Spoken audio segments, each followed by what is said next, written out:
Billionaire father sees black waitress, let disabled son lead a dance step, and then changes her life forever. The silence that fell over Kingsley's, Manhattan's most exclusive restaurant, was so thick it seemed to have weight. Conversation ceased. Cutlery froze in midair, and dozens of eyes fixed on the small space between the tables. 10-year-old Kevin Montgomery was visibly shaking. His legs, trapped in metal braces, wavered as he reached out to Ashley Johnson, the restaurant's only black waitress. The live piano had just begun a soft melody, and the boy's impulse to ask someone to dance came without warning. "Sir, control your son." Manager Thornton's sharp voice cut through the silence. "That's inappropriate. This is not a dance hall, and our employees are not here to entertain children." Richard Montgomery, owner of Montgomery Investments and one of the richest men in the country, swallowed hard. It was the first time he had taken Kevin out to dinner in public since the accident that had partially paralyzed his legs 2 years earlier, a mistake he would not repeat. "Kevin, sit down." The order came low but firm. Ashley remained motionless, her gaze shifting between the manager, the billionaire, and the boy whose hand was still hanging in the air. In her 5 years working there, she had learned to become invisible, especially to customers like Montgomery. "Mr. Thornton, I'm leaving. My shift is over." Her voice sounded calm as she removed her apron and placed it on the tray. Then, to everyone's amazement, she smiled at Kevin and took his hand. "I can't dance in an apron." Richard stood up abruptly. "What do you think you're doing?" Ashley held his gaze. "I'm accepting an invitation, sir." Before anyone could interfere, Kevin took a hesitant step forward. His foot dragged painfully across the floor, and the metal of his braces screeched. But Ashley didn't try to guide him or hurry him. She simply adjusted her own pace to his. "She's getting fired tomorrow," whispered a woman at the next table. Richard watched, paralyzed. A sudden memory struck him. Elizabeth, his late wife, dancing with Kevin in the living room. "It's not about perfection," she had said. "It's about connection." As Ashley followed Kevin's clumsy steps, something in the boy's eyes changed. Fear gave way to intense concentration. Shame gave way to shy pride.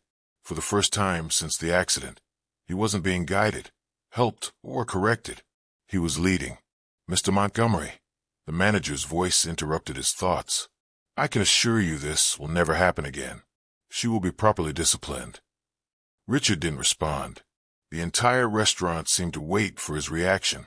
After all, a man of his power could end anyone's career with a single word. Employees stopped what they were doing. Other customers watched with morbid curiosity. Kevin's smile, however, was the only sound that echoed in his mind. Ashley led the boy back to the table after 3 dance steps. "Thank you for asking me out," she said formally, as if speaking to an adult. "It was an honor." When she turned to leave, Richard stopped her. "Wait." His voice sounded different, almost unrecognizable to himself. "What's your full name?"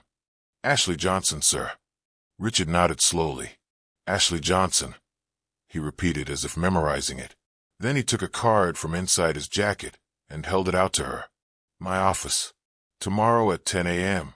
The entire restaurant held its breath. Ashley accepted the card without showing any emotion, but her hand trembled slightly. "Dad," Kevin called as she walked away. "Why did you do that?" The question hung in the air like an accusation. Richard watched his son, and for a brief moment, saw not just the child Elizabeth had left in his care, but a complete human being whose wants and needs he had systematically ignored for 2 years. As dinner proceeded in awkward silence, no one noticed Ashley's glance before she left. Not out of fear or resignation, but out of a calm determination that contrasted with the storm brewing in Richard Montgomery's eyes.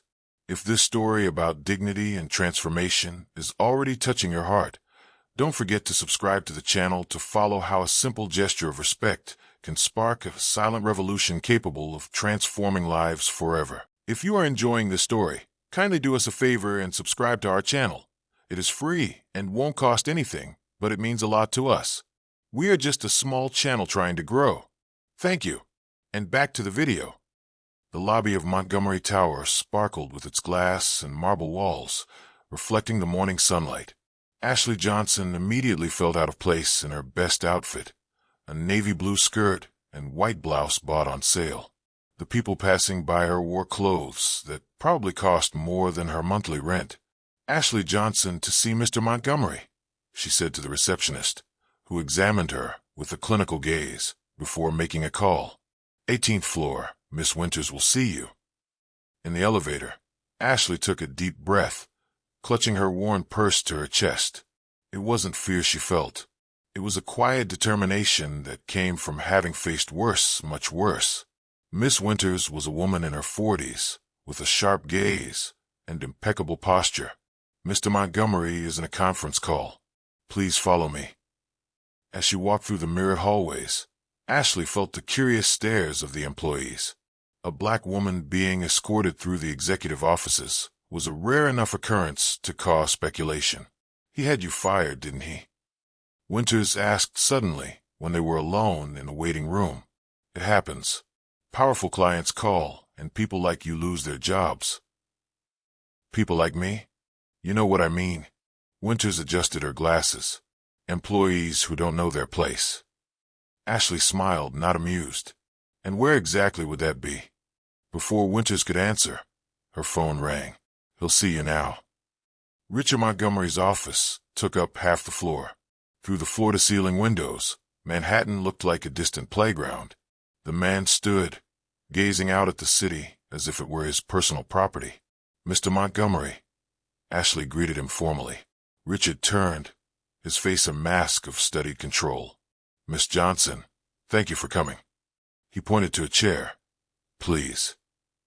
The silence that followed was calculated, a tactic Ashley recognized immediately. It was the kind of silence designed to make nervous people talk too much, incriminate themselves. "Do you have a background?" Richard finally asked. "Excuse me." "Education, college." Ashley kept her gaze steady. "Bachelor's degree in child development from NYU. Incomplete master's degree in special education." Something flashed across Richard's face. Surprise, perhaps. "And you work as a waitress?" "I work 3 jobs, actually. The restaurant, a bookstore on weekends, and as a tutor when I can get students." Richard moved to her table, picking up a folder. "I did some research on you, Miss Johnson. I wanted to understand who the person was who." He hesitated. "Danced with my son." He opened the folder, revealing printed photos of a community center. "Freedom Steps. You founded that 6 years ago." Ashley sat up straighter in her chair. "I co-founded it with my sister Zoe, a dance program for children with physical disabilities."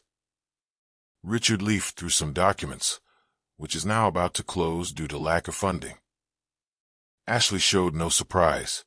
Of course, he would find all that out in less than 24 hours. "I didn't come here to ask you for money, Mr. Montgomery." "Then why did you come?" "Because you invited me." Richard laughed softly, a joyless sound. "Fair enough." He stood up again, restless. "I want you to work for me." Ashley blinked, genuinely taken aback. "As a waitress in your house?" Richard's face hardened.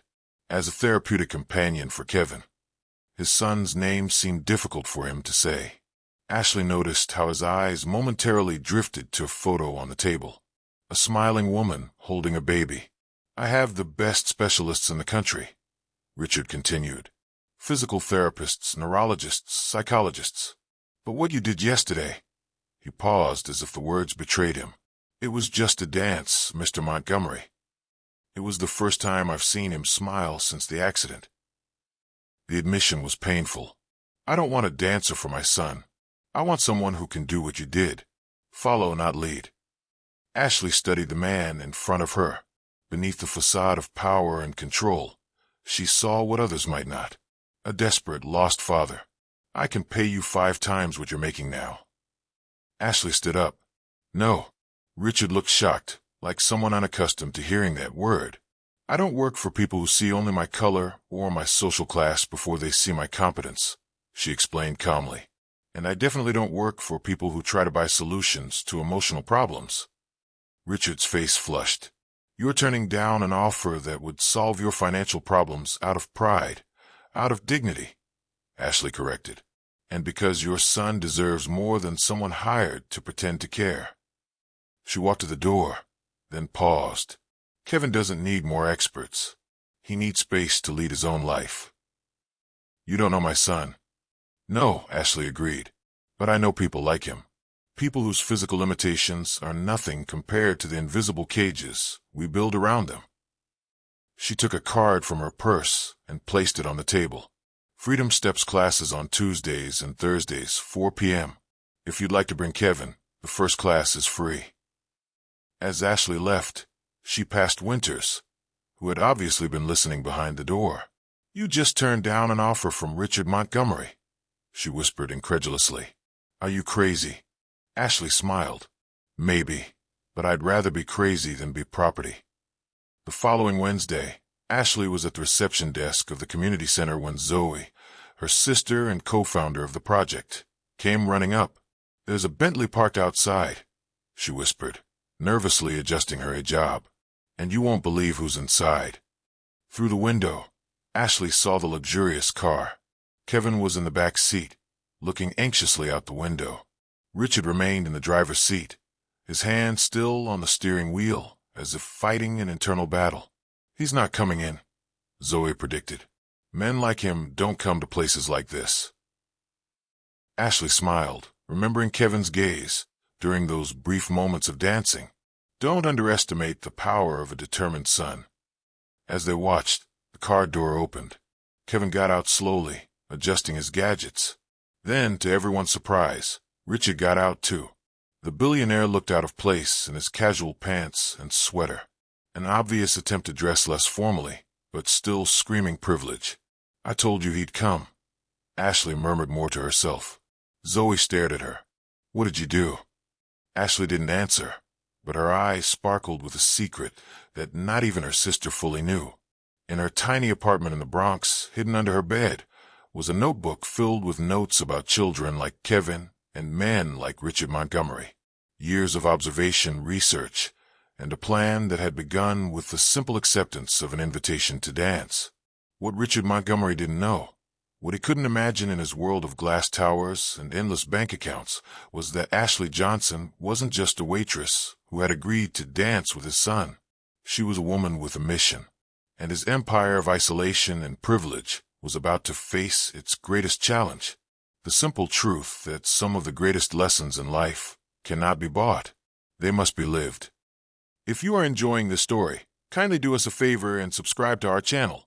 It is free and won't cost anything, but it means a lot to us. We are just a small channel trying to grow. Thank you. And back to the video.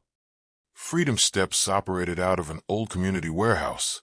Handmade posters decorated the walls with phrases like, "Your rhythm, your rules," and "Every move counts."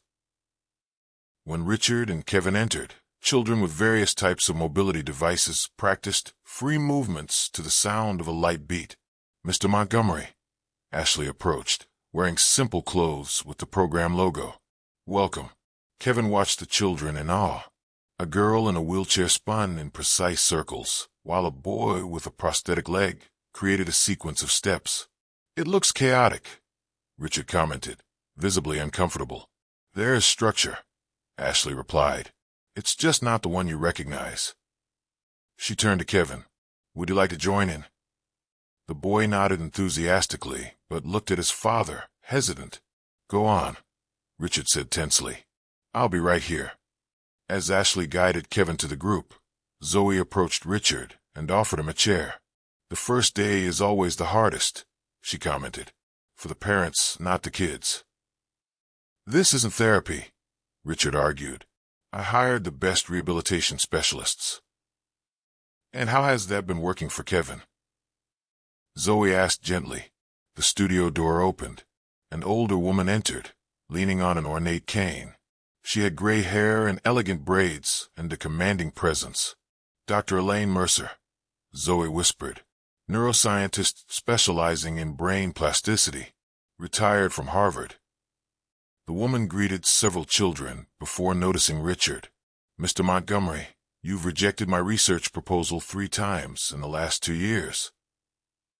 Dr. Mercer, I didn't expect to see you here. I oversee the research program, she explained. We're studying how non-directive approaches to movement affect neural reconfiguration in children with motor challenges.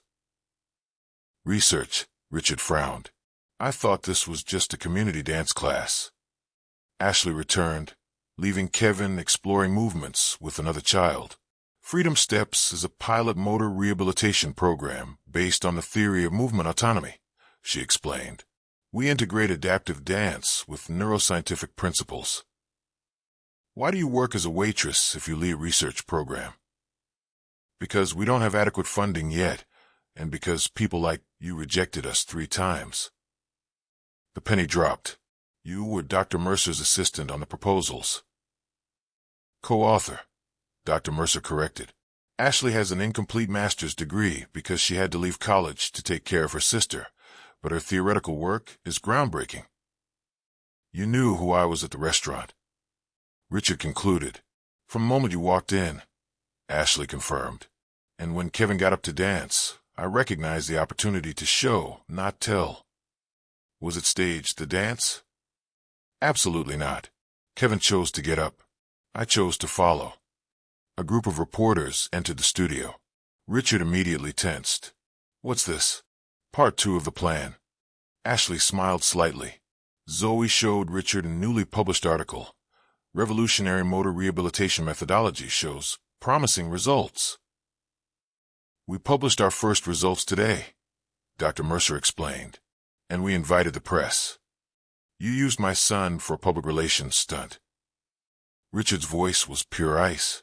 Ashley led him into a side room where photos of dozens of children adorned the walls, each with handwritten progress statistics. On the last wall was an empty frame. What's that? He asked. Our future. The full rehabilitation center we could build if we had the resources. 500 children a year instead of 50. You orchestrated all this. Richard muttered. The dance, the meeting, bringing me here on press day. I saw an opportunity and took it. From months ago, when you canceled our meeting without reading the proposal, I promised myself I'd find a way. Ashley, Zoe interrupted. It's Kevin. They rushed back. Kevin was in the center of the room, surrounded by other children.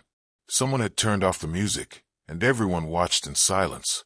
The boy had removed one of his braces and was trying to balance on just one support. Kevin. Richard started forward, but Ashley stopped him. Wait, she whispered.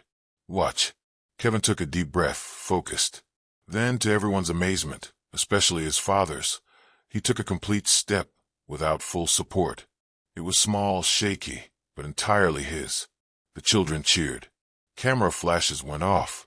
Richard's face, usually composed and unreadable, was now exposed with unshed tears glistening in his eyes. That's why we created Freedom Steps, Ashley said softly. It's not about perfect steps. It's about first steps on your own. Richard watched his son, not as a problem to be managed, but as a complete person discovering his own strength. This could have been done without manipulating me, he said finally. It could have been if you had answered our calls or read our proposals 3 times. The reporters noticed Richard. A murmur grew as Kevin, oblivious to the tension, continued practicing his new step with an expression of pure concentration. Richard Montgomery was cornered. Before him lay 2 options, withdraw in anger, confirming to the press his reputation as cold and calculating, or embrace the moment his son had created. Between the power he had always wielded and the freedom his son needed, Richard found himself in unfamiliar territory, one where neither his money nor his influence defined the next step.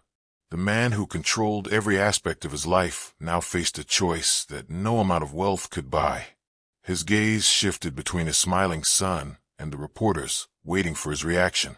Humility was not a virtue in his vocabulary, but as he saw the transformation on Kevin's face, something inside him began to break. The orchestra of power and privilege he was accustomed to now played a different tune, and he had to decide, would he continue conducting, or would he learn to follow? Richard Montgomery faced the reporters waiting for his reaction. His son had just taken a step on his own in front of the cameras, and Ashley Johnson had skillfully led him to this impossible moment. Mr. Montgomery, a reporter approached. Could you comment on your presence at Freedom Steps today? Is it true that your foundation rejected funding this program 3 times? Richard glanced at Kevin, who was still practicing his new step, oblivious to the political tension. Then, to everyone's surprise, especially Ashley's, he smiled. You know what's hardest for someone in my position? Richard addressed the reporter, but spoke loudly enough for everyone to hear, admitting, when we're wrong. A stunned silence filled the room. The Montgomery Foundation is pleased to announce a commitment to fully fund Freedom Steps for the next 5 years and to build a permanent rehabilitation center based on a methodology developed by Dr. Mercer and Ms. Johnson. Camera flashes exploded. Zoe let out a cry of surprise. On one condition, he added, watching Ashley tense up, that Ms. Johnson retain complete autonomy over the program and its methodology. No corporate interference. 3 months later, bulldozers were clearing the ground for the new Freedom Steps Rehabilitation Center. The project wasn't the most luxurious the Montgomery Foundation had ever funded, but it was the most innovative, with every space designed with direct input from the children and their families. Ashley supervised the construction frequently, but never alone. Kevin showed up regularly, sometimes bringing other children with him. And to the staff's continued surprise, Richard Montgomery also showed up, silently observing the progress. I never thought you'd actually show up at board meetings, Ashley commented one afternoon as they reviewed the plans. I never thought I'd have to study neuroplasticity at 50, Richard replied, rubbing his tired eyes. In front of him was a scientific article marked with post-it notes. But here we are. Ashley looked at the man curiously. Is this part of your public penance, or do you really care? Kevin asked to have his second brace removed last week. I know, he told me. His previous physical therapists said that would be impossible for at least 2 years. Ashley smiled. But you fired her, remember? Because you told me she was wrong. And she was. Ashley pointed to a photo of Kevin balancing, with only one crutch. He's progressing faster than any traditional medical prediction. Why did you never accept my apology? Richard asked suddenly. Because you never apologized. You redirected resources, changed policies, funded our program. That's not an apology, it's compensation. Richard nodded slowly. Fair again. At the opening ceremony 6 months later, the contrast with that night in the restaurant couldn't have been greater. The huge adaptive space was filled with children with various types of mobility devices, all moving freely. In the center of the main hall, Kevin, now wearing only a lightweight brace on his left leg, led a small choreographed routine with 3 other children. His movements were still limited, but they flowed with a confidence no doctor had predicted. Richard watched from a distance, not interfering. He doesn't need you to hold him anymore, Ashley said, approaching quietly. No, Richard agreed, but he still needs me to be around. Crucial difference. Richard turned to face her. Thank you, he said simply. For what exactly? For teaching me to follow. A reporter approached. Mr. Montgomery, how does it feel to see your son's progress? Richard looked at Kevin, who is now helping a younger girl find her balance. Proud, not of what he's overcome, but of what he's created for others. And what's been the biggest lesson you've learned on this journey? Richard Montgomery, the man who had once been known only for his financial empire, looked directly into the camera. That true leaders aren't those who guide others down the path they believe is right, but those who have the courage to follow when someone shows them a better way. A year later, the Freedom Steps program expanded to 3 new cities. Ashley received the Pediatric Rehabilitation Innovation Award, and her methodology began to be implemented in hospitals across the country. Kevin, now using only a light cane on difficult days, enrolled in regular school and became a youth spokesperson for the program, inspiring other children to find their own pace. And Richard learned the hardest and most valuable lesson of all, that true power does not lie in controlling every move, but in knowing when it is time to take a step back and let others lead the way. In a world where powerful people rarely change their perspectives, and where those without power often remain in the shadows, The story of Richard, Ashley, and Kevin reminds us that true transformation occurs when we cross the invisible boundaries that separate us. When a billionaire learns from a waitress, when a father follows in his son's footsteps. If this story about how a simple gesture of dignity changed lives forever touched your heart, be sure to subscribe to our channel, because we believe that the most profound revolutions don't start with grand manifestos or billion-dollar fortunes. They start when someone has the courage to take an authentic first step, and someone else has the wisdom to break the silence.